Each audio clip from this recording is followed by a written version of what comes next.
So hello my dear students, कैसे हो सब लोग। तो आज हम लोग शुरू करने वाले हैं हमारा रिएक्शन एसिड और बेस के साथ। तो एसिड और बेस का जो रिएक्शन उसमें क्या है, तो सबसे पहले आप स्क्रीन के ऊपर देख सकते हो। हम लोग जो सबसे पहले शुरू करने वाले हैं that is reaction of metal with acid and base. हमारा मेटल का एसिड और बेस के साथ रिएक्शन क्या होता है तो जानते हैं। नीचे एक आपको अच्छे से यहाँ पर हाईलाइटिंग करके मैंने दिया है। कोई भी मेटल होगी, यदि वो एसिड या फिर बेस के साथ रिएक्ट करेगी तो बनाएगी सॉल्ट एंड हाइड्रोजन। तो छोटा सा एक पॉइंट है, उसको पिकअप पॉइंट को बहुत ध्यान से समझिएगा कि एक मेटल होगी और मेरा एसिड या बेस होगा तो डेफिनेटली हाइड्रोजन गैस ही बनाएगा। सर कैसे जान पाएंगे, तो नीचे के एग्जांपल है, देखिए जरा।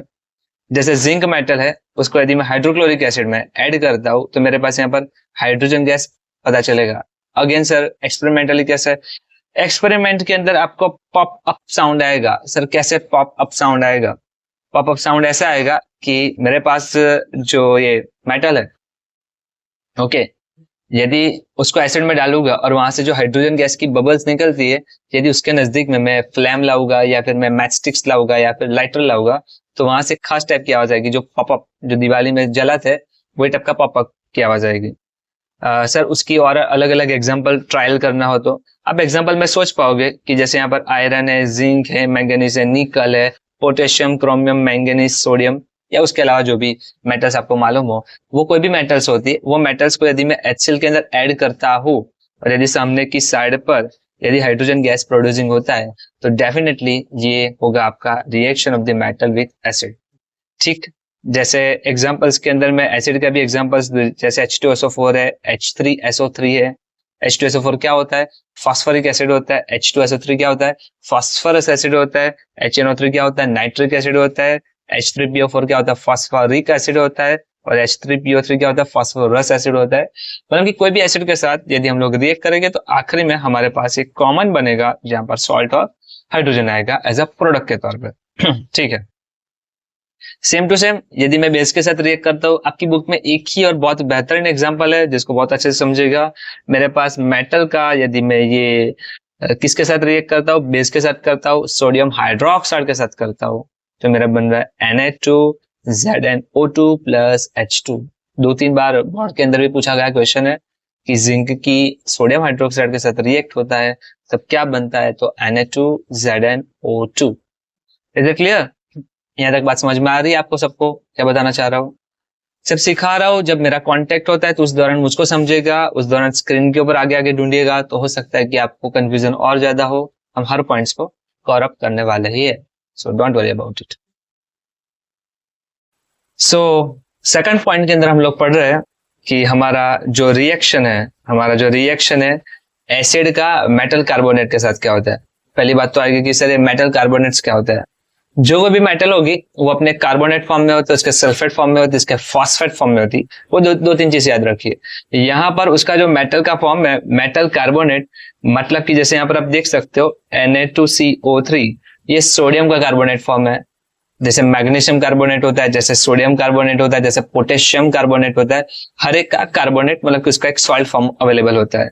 यहाँ पर क्या ध्यान रखना है, यहाँ पर हमको ध्यान रखना है कि कोई भी एसिड के साथ, एनी एसिड के साथ यदि मेटल कार्बोनेट का रिएक्शन होता है, याद रखिएगा कार्बोनेट मींस कार्बन, यदि कार्बोनेट का रिएक्शन होता है तो आपको यहाँ पर मिलेगा salt plus carbon dioxide plus मिलेगा आपको वाटर। ये 3 कॉम्बिनेशन याद रखिए। यदि कार्बन डाइऑक्साइड बबल्स गैस में बाहर आ रहे हैं, आपको यदि कार्बन डाइऑक्साइड ऐसे बाहर आ रहे हैं in form of the bubble, okay, और साथ ही साथ आपको सॉल्ट फॉर्मेशन हो रहा है, तो डेफिनेटली एक एसिड होगा और दूसरा क्या होगा, मेटल कार्बोनेट होगा। Is that clear? यहाँ तक जैसे एग्जाम्पल के दौरान आप समझिए, जैसे कि यहाँ पर मैं सोडियम कार्बोनेट ले रहा हूं, यहाँ पर मैं HCl ले रहा हूं, यहाँ पर मेरे पास बनेगा NaCl plus carbon dioxide plus H2O। छोटे से काम की बात बताओ यहाँ पर कि सर जैसे आपने मुझे बताया था कि हाइड्रोजन है, वो तो हमको पॉप अप साउंड से पता चलेगा, एक कार्बन डाइऑक्साइड डिटेक्ट कैसे होगा? सिंपल और आसान है। कार्बन डाइऑक्साइड को जानना है तो क्या करोगे, हम लोग जो भी गैस निकल रहा है उसके नजदीक में क्या करेंगे, एक CaOH ट्वाइस कैल्शियम हाइड्रोक्साइड का ट्रांसपेरेंट सॉल्यूशन आता है जिसमें कोई होता नहीं, पानी की तरह ट्रांसपेरेंट होता है, जिसको हम लोग आम भाषा में क्या बोल सकते हैं, हम लोग बोलेंगे लाइम वाटर। ये वर्ड याद रखना, लाइम वाटर बोलते हैं। तो लाइम वाटर के नजदीक में क्या होगा, जो भी गैस लाएंगे यदि फॉर एग्जाम्पल वो कार्बन डाइऑक्साइड होगा तो आपका क्या बनेगा, CaCO3, कैल्शियम कार्बोनेट। क्या होगा, कैल्शियम कार्बोनेट और पानी बनेगा। बात यहां पर क्या है, चैप्टर नंबर 1 में पढ़ा था, प्रेसिपिटेशन रिएक्शन होती है। प्रेसिपिटेशन रिएक्शन होती है मतलब क्या, कि जो भी बनेगा वो डाउनवर्ड बैठ जाएगा। यहाँ पर कैल्शियम कार्बोनेट व्हाइट कलर का है और पानी के अंदर मिलकर क्या बना देगा, थोड़ा स्लरी टाइप का सॉल्यूशन बना देगा, मतलब कि व्हाइटिश टाइप का सॉल्यूशन बना देगा, जिसकी वजह से जो आपका सॉल्यूशन जो ट्रांसपेरेंट था अभी व्हाइट दिखाने लगेगा। मतलब कि सर क्या जानने का वो मिला, यदि वो हाइड्रोजन गैस होता तो कुछ ना होता, कोई और भी गैस होता कुछ ना होता, पर यदि वो कार्बन डाइऑक्साइड होगा तो क्या हो जाएगा, आपका जो सॉल्यूशन है, जो आपका क्या है, आपका जो ट्रांसपेरेंट है वो क्या बन जाएगा, वो आपका बन जाएगा व्हाइट कलर का बन जाएगा। मतलब कि जो आपका मिल्क का कलर होता है कुछ ऐसा बन जाएगा। यहां तक बात समझ में आ गई है? तो नेक्स्ट टॉपिक को पढ़ते, उसका ही भाई है। यहां पर रिएक्शन ऑफ एसिड विथ किसके साथ है, मेटल हाइड्रोजन कार्बोनेट के साथ। ये मेटल हाइड्रोजन कार्बोनेट अगेन क्या होगा, मेटल कार्बोनेट होता है, उसको सिंपल भाषा में बोल सकते हैं कि MCO3। Okay, metal hydrogen carbonate, तो सीधी सी बात, एक मेटल होगी, एक हाइड्रोजन होगा, मतलब कि H सिंबल होगा, और कार्बोनेट। आप देख सकते हो यहाँ पर एग्जांपल में NaHCO3, सोडियम हाइड्रोजन कार्बोनेट। उसको मैं अगेन एसिड के साथ रिएक्ट करूंगा तो क्या बनेगा, NaCl CO2 plus H2O। Sir क्या अलग है भाई, ऊपर की तरह ही है, सेम टू सेम ही है। एक सॉल्ट बनेगा, एक कार्बन डाइऑक्साइड बनेगा और एक पानी मिलेगा। हाँ, हो सकता है कि दोनों में थोड़ा बैलेंसिंग का जरिया या फिर उसका तरीका अलग अलग हो, पर कुल मिलाकर बनने वाला प्रोडक्ट क्या है, सेम टू सेम ही बनेगा। सॉल्ट भी मिलेगा, कार्बन डाइऑक्साइड भी मिलेगा और पानी भी। ओके, उसके बाद की रिएक्शन को अभी बहुत ध्यान से समझिएगा क्योंकि इसमें 2 और 3 सब पार्ट है। Okay, reaction between acids and base, reaction between acids and base, जिसको एक और नाम से भी बुलाया जाता है न्यूट्रलाइजेशन रिएक्शन। कौन सी, न्यूट्रलाइजेशन रिएक्शन। बहुत इंपॉर्टेंट क्या है कि सर एसिड और बेस की रिएक्शन से क्या होगा, तो एसिड और बेस की रिएक्शन से बनने वाला है आपका, एसिड और बेस के बीच में रिएक्शन होता है तो बनेगा आपका क्या बनने वाला है, that is salt and water. क्या सर वही तो मिला, नहीं, पहले सॉल्ट और हाइड्रोजन था, कौन से वाले मामले में, मेटल वाले मामले में। कार्बन डाइऑक्साइड वाले मामले में क्या था, सॉल्ट, कार्बन डाइऑक्साइड और पानी था। यहाँ पर क्या है, सिर्फ सॉल्ट एंड वाटर है।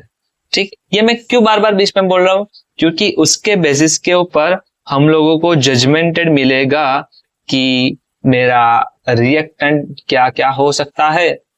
ठीक है, जैसे यहां पर देखिए हम लोग HCl acid, hydrochloric acid, NaOH sodium hydroxide, क्या बनेगा, NaCl प्लस वाटर। ये क्या है आपका सॉल्ट, जिसको हम लोग कॉमन क्या बोलते हैं, नमक।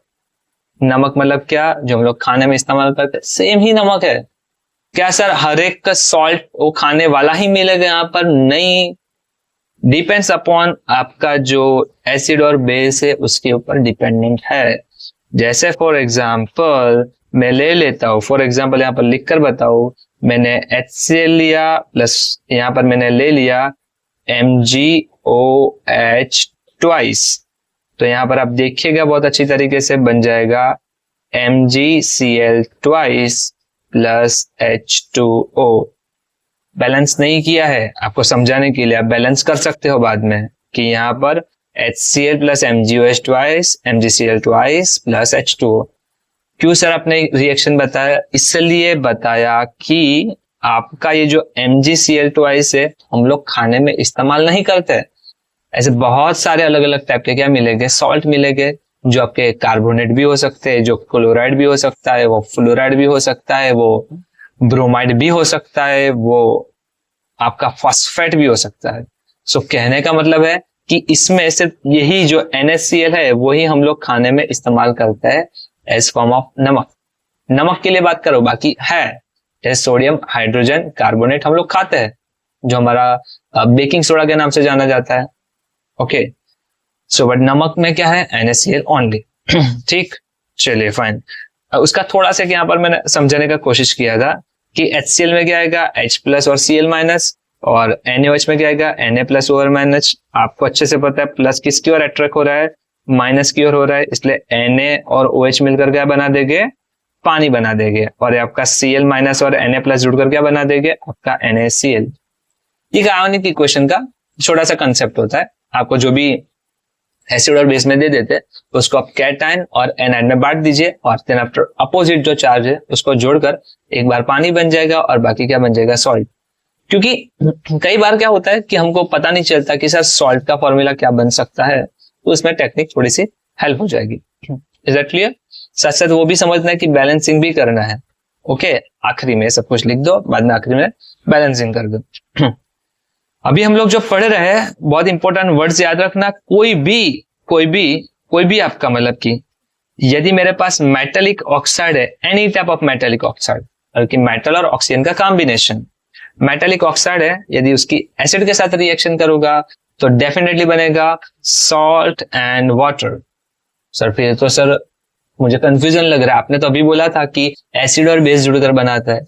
वही तो बात है कि यदि वो एसिड के साथ मेटल ऑक्साइड जुड़ता है तो उसका कैरेक्टर क्या होगा, बट ऑब्वियसली बेसिक।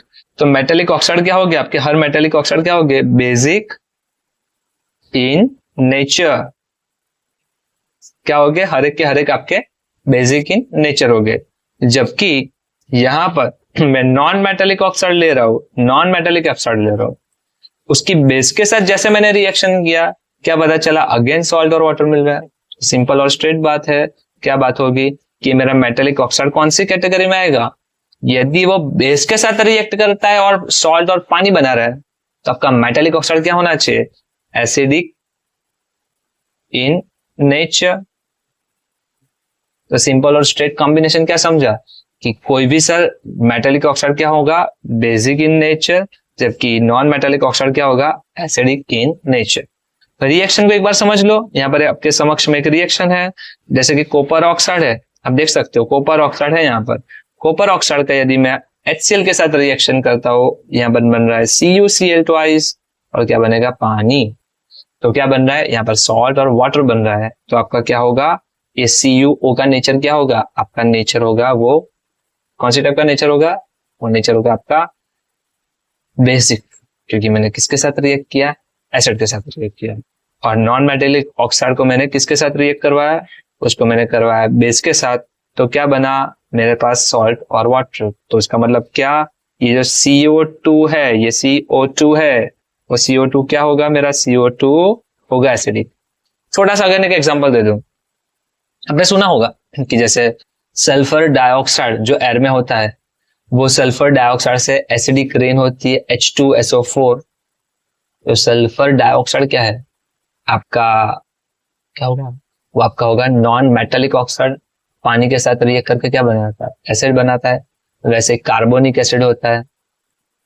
बात समझ में आ रही है मैं क्या बताना चाहता हूँ? हमको यहाँ पर क्या समझा, metallic oxide basic in nature, non metallic oxide acidic nature. तो आज के लेक्चर के अंदर फिलहाल इतना था। तो आशा रखता हूँ कि आपने बहुत अच्छे से समझा होगा।